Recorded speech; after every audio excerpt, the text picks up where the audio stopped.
Hello friends, नमस्ते, प्रणाम। विमल यादव, गुड्डी यादव लोकगीत चैनल में आप सभी फ्रेंड्स का स्वागत है। हम लोग बहुत ही प्यारा देवी पचरा गीत लेकर आए हैं। अगर अच्छा लगेगा तो लाइक शेयर सब्सक्राइब जरूर कीजिएगा और कमेंट बॉक्स में ज़रूर बताइएगा कि ये देवी पचरा गीत आप लोगों को कैसा लगा। तो चलिए सुनाते हैं।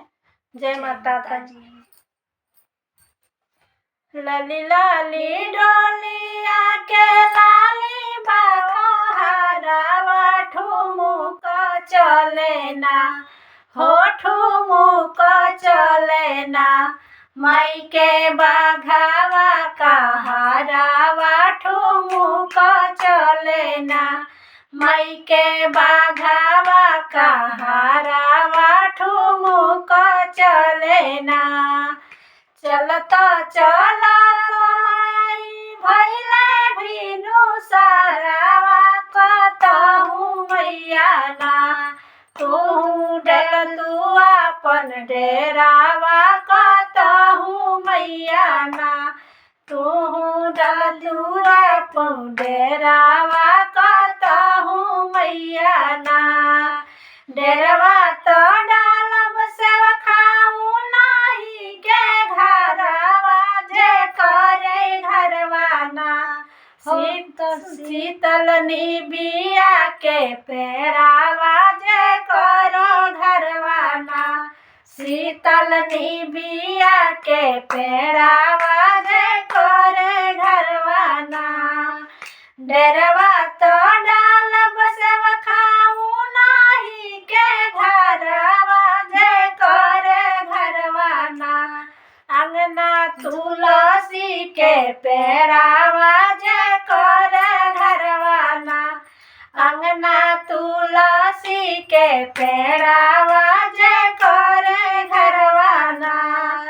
लाली लाली डोलिया के लाली बाओ हरावा ठुमुक चले ना, हो ठुमुक चले ना।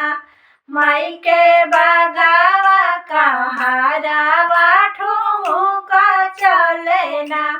माई के बाघावा कहारावा ठुमुक चले ना।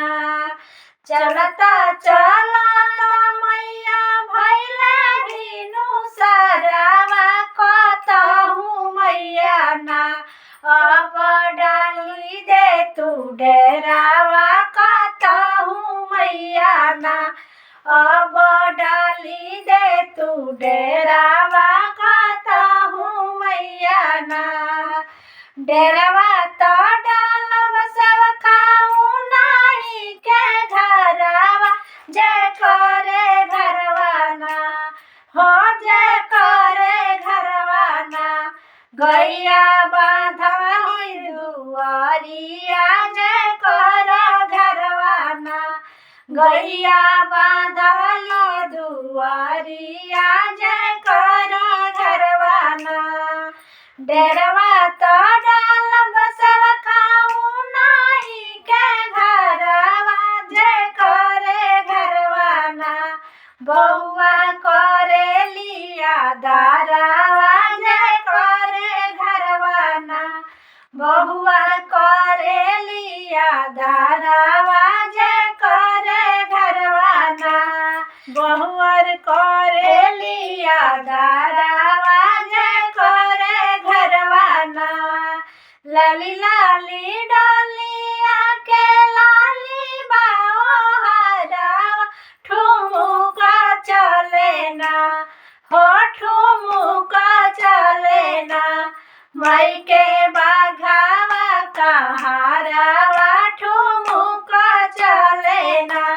माई के बाघावा कहारावा ठुमुक चले ना। जय माता जी।